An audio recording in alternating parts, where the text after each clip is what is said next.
Bonjour, c'est PN Théorie. Alors, je reviens vers vous cette fois pour vous donner des étapes, pour vous proposer des étapes pour vraiment l'après-agression perverse. C'est-à-dire que généralement, il y a des conseils, des choses qui sont données, des éléments de réponse pour comment s'en sortir devant l'agression perverse ou comment fuir. Généralement, c'est ce qu'on dit, fuir le pervers narcissique. Vous savez que moi, je ne dis pas qu'il faut fuir, simplement. Il faut le mettre à distance, puisqu'en fait, vous êtes obligé souvent de vivre ou d'avoir des relations avec. Donc, mettez-le à distance déjà de votre esprit. Mais ensuite, pour l'après, surtout dans les relations amoureuses, il n'est pas dit grand-chose. Or, généralement, c'est au moment où l'on quitte un ou une perverse narcissique que la violence est la plus grande, que le risque est le plus grand en fait.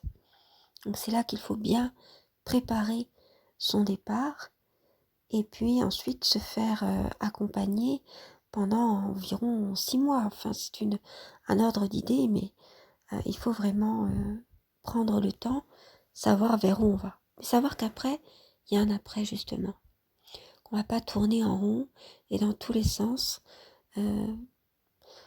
Au contraire, on va pouvoir vivre ce qu'on avait envie de vivre depuis longtemps, c'est-à-dire cette liberté et cette responsabilité aussi.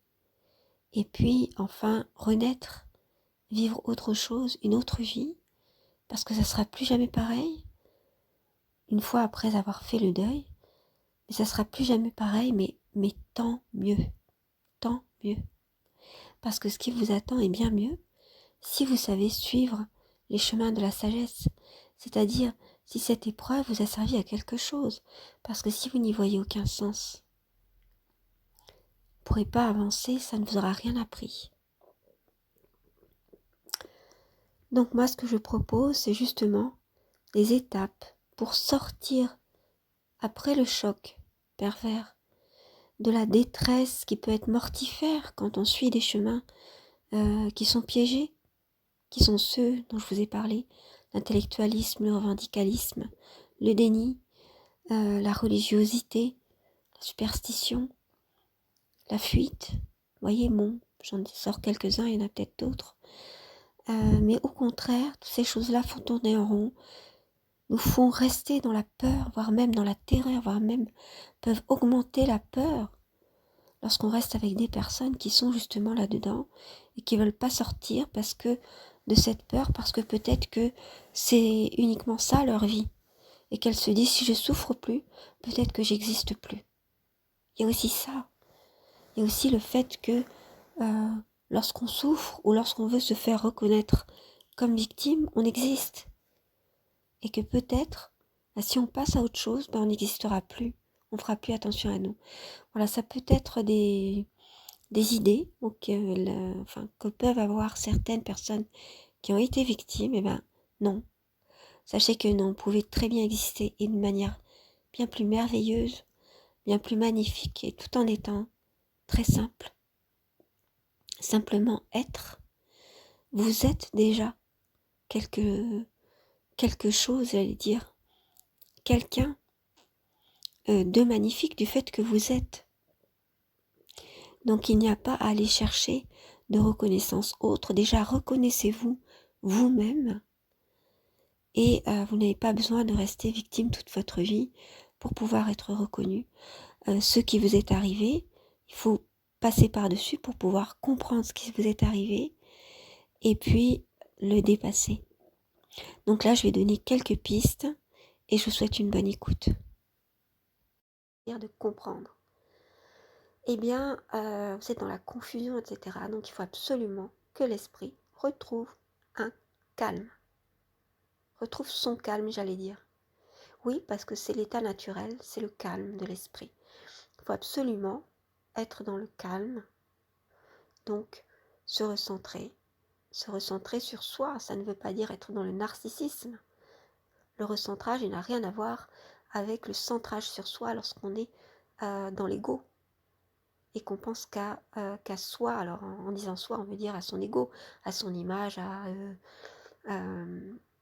son ego en fait, à tout ce qui est dans du domaine de l'apparence. C'est pas ça, il faut vous recentrer sur ce que vous êtes au plus profond de vous, c'est-à-dire il faut vous recentrer sur votre cœur. Pour cela, il faut beaucoup de soins à soi, c'est-à-dire que on a envie souvent, surtout quand on est altruiste et empathe, de s'occuper des autres, c'est très bien. Mais occupez-vous de vous aussi, et d'abord d'ailleurs.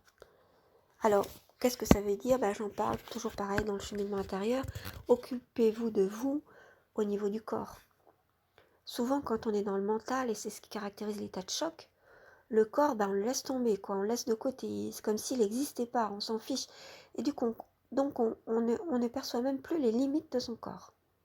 On a énormément besoin à ce moment-là d'être coucouné, de se faire masser, de se faire caresser, d'avoir des gestes, d'avoir des personnes qui nous font des gestes bienveillants, c'est-à-dire qui nous font des petites tapettes sur l'épaule, en geste de compréhension, qui nous caressent la tête, vous savez comme on fait aux enfants parfois quand on veut montrer qu'on les affectionne, on a besoin de gestes d'affection. Donc entourez-vous de personnes qui font ce genre de choses sans avoir peur. Voyez, n'ayez pas peur de les recevoir. Il faut absolument vous occuper de vous au niveau des soins esthétiques aussi. Et au niveau de votre santé. Mais la santé et l'esthétique, c'est... Moi, je fais se rejoindre les choses. C'est-à-dire l'esthétique à outrance qui fait qu'on veut absolument l'apparence puis on ne s'occupe pas de l'intérieur. Ça n'a aucun sens. Il faut absolument trouver plutôt cette harmonie cœur, corps, esprit. C'est-à-dire que tout doit partir du cœur, excusez-moi. Tout doit partir du cœur. C'est-à-dire que les soins esthétiques que vous allez faire, si par exemple, je sais pas moi, vous voulez prendre un bain de sel pour vous défatiguer, délasser. Oui, c'est un soin de santé et esthétique, de bien-être. Mais en même temps, vous allez vous sentir en harmonie puisque ça va jouer sur votre psychisme, sur votre état émotionnel. Et ça va vous permettre d'avoir du recul, de vous recentrer. Donc tout est en harmonie. Et essayez justement de prendre conscience de cette harmonie.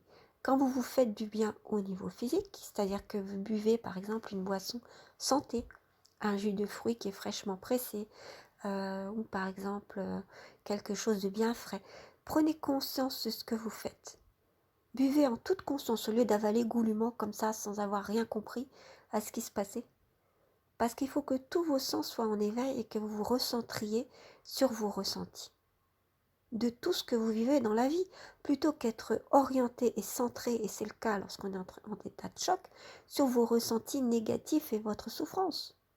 Ok, vous avez de la souffrance, mettez cette souffrance à distance et ressentez la vie en vous.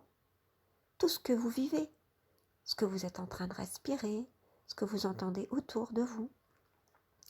Regardez tout ce qui peut être beau, émerveillez-vous. Un enfant qui est en train de parler à un autre enfant qui joue à côté de vous. Des enfants qui se disputent au loin. Voilà, les bruits autour de vous. Et tout ça en toute conscience. Donc je vous conseille vraiment la méditation et de faire vos premiers pas, si ce n'est pas le cas, si vous n'en avez jamais fait, en méditation, en cherchant l'harmonie. Tout simplement, d'être en conscience avec la vie, parce que vous êtes peut-être choqué, mais vous êtes là, vous êtes vivant, vous êtes sur la terre.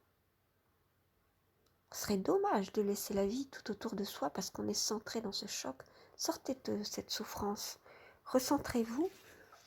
Au lieu de vous disperser, recentrez-vous. Et ainsi, par les soins au corps, donc ça peut être ces soins-là, mais ça peut être aussi se défouler en pratiquant un sport. Alors, vous n'avez pas besoin de faire forcément du sport, de vous inscrire à quoique ça peut être bien parce que ça va vous donner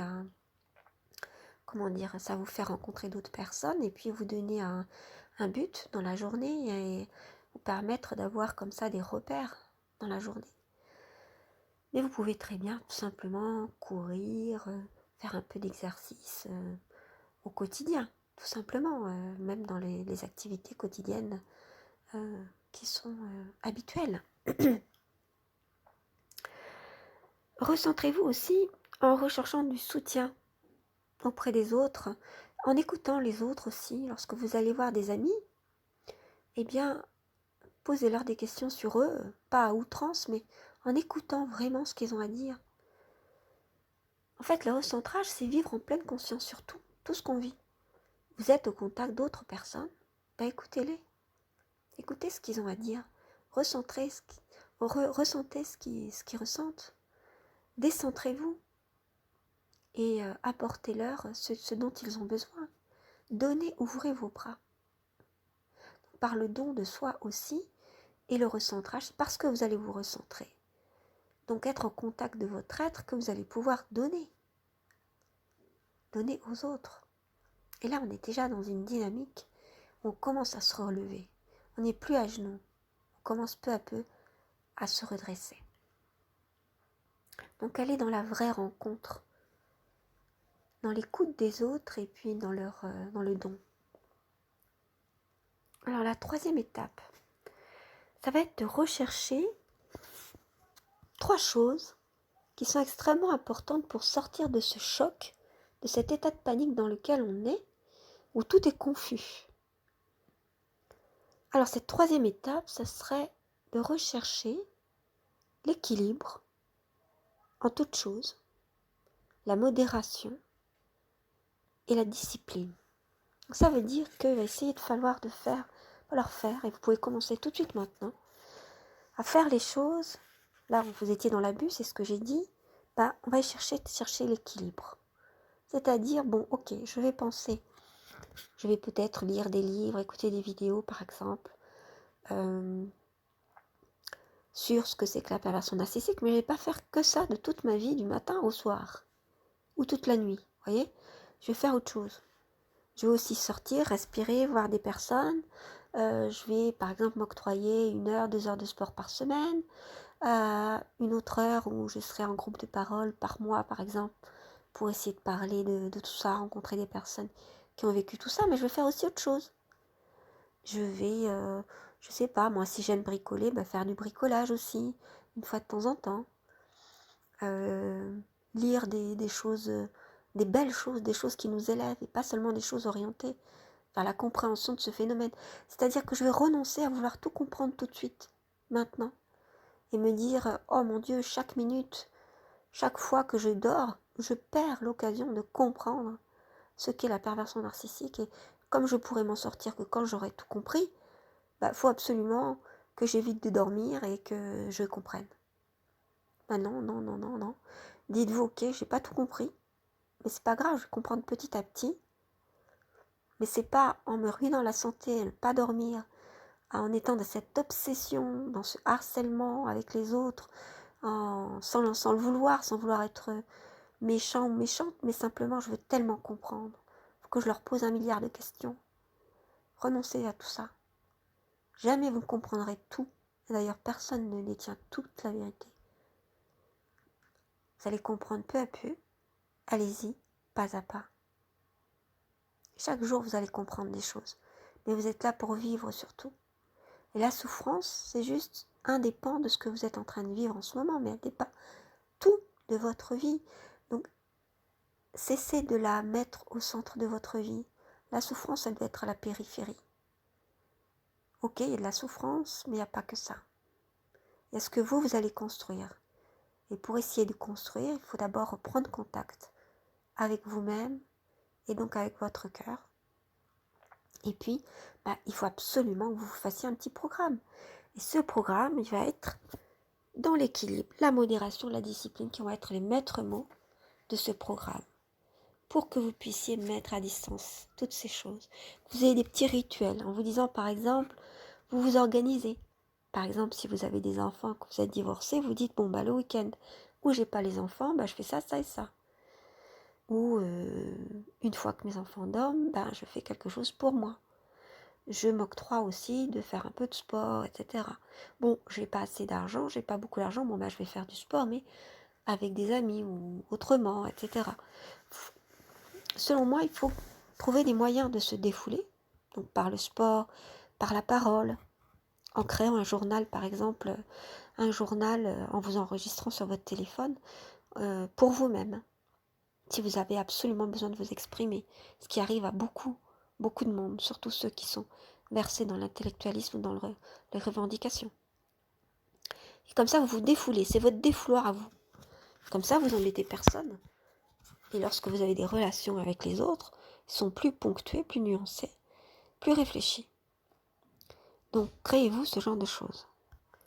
Donc, le défoulement par le sport, les soins de soi, les soins à soi, et les soins aussi donc physiques, mais aussi dans les relations avec les autres, et puis aussi des choses qui nourrissent votre cœur, vos émotions, des choses des belles choses, des choses qui sont en rapport avec la créativité ou le fait de bricoler, de créer des choses. Parce que lorsque vous arrivez à créer une chose, quand bien même ce serait quelque chose de pas grand chose, quoi, mais le fait d'être arrivé à faire quelque chose concrètement,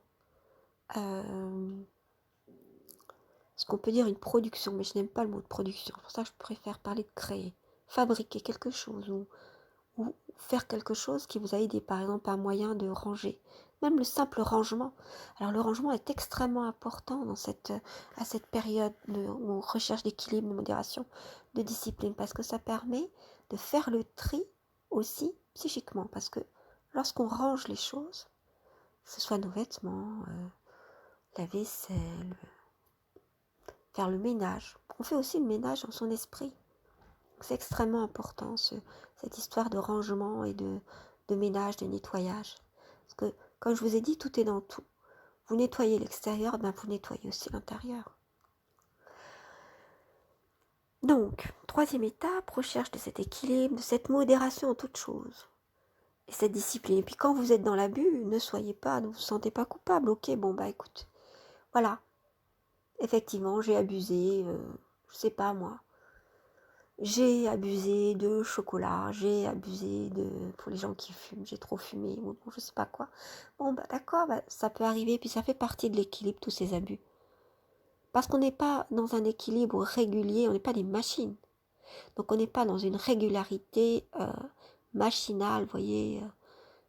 C'est pas ça qu'il faut chercher, c'est pas du tout ce que je voulais dire, non, c'est pas l'esprit de cet équilibre. L'équilibre, il peut être sur une période plus longue et on peut voir ça de manière plus large, vous voyez. C'est-à-dire, bah, y a parfois c'est parfois très bien d'être abusif, ça fait du bien de se défouler, ça fait du bien des fois de dépasser, d'être dans le trop.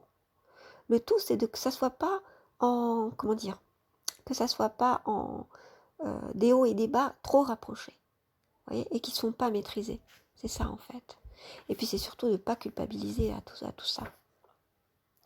Alors la quatrième mesure, qui est la dernière mais qui peut se faire simultanément, c'est de trouver un credo, une foi, une raison, quelque chose de plus grand que soi. Et pourquoi ? Eh bien, parce que c'est parce qu'on aura trouvé quelque chose de plus grand que soi. Ça peut nous aider surtout quand on est dans des moments de désespoir, de détresse extrême. Qu'est-ce qui va nous aider ? Ce qui va nous aider, c'est forcément ce qui est plus grand que soi. Donc c'est forcément aller faire un pas vers le spirituel, vers la foi. Si vous n'avez pas foi en Dieu, vous pouvez avoir foi en la vie. Ça peut avoir cette espérance, cette foi. Parce que je trouve pas d'autres mots. C'est pas une croyance, vous voyez. C'est pas de l'ordre de la croyance, c'est-à-dire je crois en ça. Mais toutes les croyances se valent. C'est la foi en la vie, en quelque chose d'original qui a fait que vous êtes vivant là. Qu'effectivement, il vous est arrivé toutes ces souffrances. Mais vous avez foi en la vie, vous avez foi en vous. D'accord ? Vous avez foi en l'homme. Vous avez foi en le mouvement, en ce mouvement de la vie qui va faire que ce mouvement créateur, auto-créateur, auto-régénérateur, et puis le fait aussi que vous pouvez vous en sortir et que vous pouvez même vous servir de cette souffrance pour la transcender. C'est là que va arriver ce dont je parlais.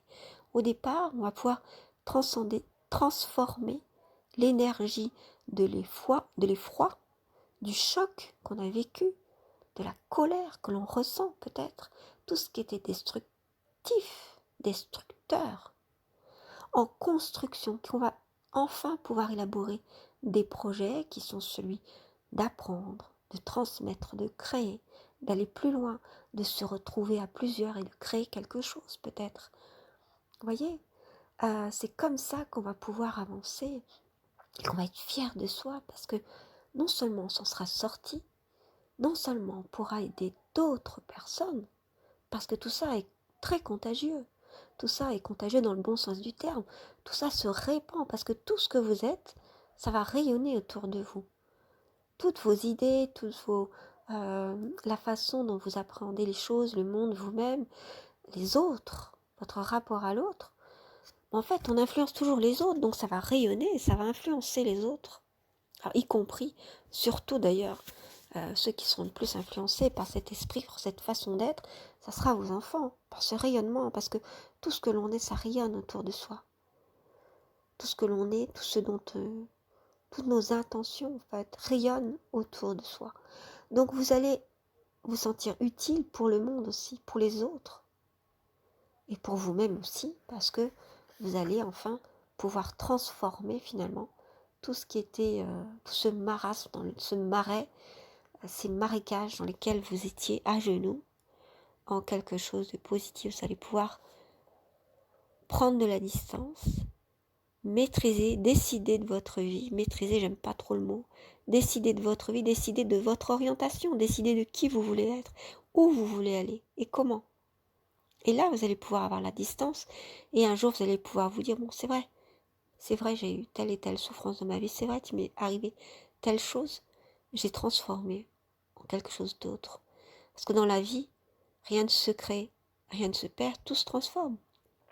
C'est un principe que vous connaissez, donc de toute façon, toute cette énergie et tout ce que vous avez vécu ne peut pas s'oublier, il ne peut pas se perdre comme ça dans la nature, il faut forcément le transformer, le transcender. Voilà ce que je vous propose. Je peux vous dire aussi, quand vous savez des choses, transmettez-les aux autres. On ne va pas attendre que peut-être un jour YouTube disparaisse ou d'autres moyens disparaissent et puis qu'on ne puisse plus transmettre tout ça. Quand vous savez quelque chose, n'ayez pas peur. Ouvrez vos bras. N'ayez pas peur d'avoir tort. N'ayez pas peur de ne pas tout savoir, de peut-être vous tromper. On se trompe toujours, de toute façon, c'est comme ça qu'on apprend. N'ayez pas peur de la controverse. Dites votre vérité. Dites-la fermement, tout en sachant, avec humilité, sachant qu'on peut se tromper. Mais si ça peut aider d'autres personnes, si ça peut aider à faire avancer le monde, faire avancer Schmilblick, allez-y. Ouvrez-la, comme on dit. Allez-y, exprimez-vous. De quelque manière que ce soit. Pas forcément par la parole. Voilà, la dernière chose que j'ai à vous dire, c'est ça.